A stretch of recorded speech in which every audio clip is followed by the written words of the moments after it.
بسم اللہ الرحمن الرحیم۔ السلام علیکم ورحمۃ اللہ وبرکاتہ۔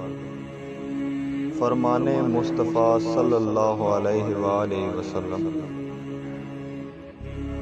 ان قریب میری امت پر ایک زمانہ ایسا آئے گا کہ وہ 5 سے محبت رکھیں گے اور 5 کو بھول جائیں گے۔ پہلا، دنیا سے محبت رکھیں گے اور آخرت کو بھول جائیں گے۔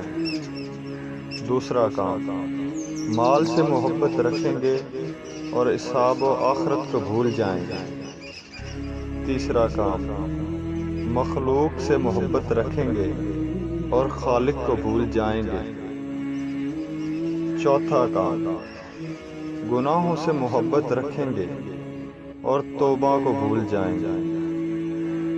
پانچواں کام، محلات سے محبت رکھیں گے اور قبرستان کو بھول جائیں گے۔ اللہ پاک ہم سب کو نیکی کے راستے پر چلنے کی توفیق عطا فرمائے۔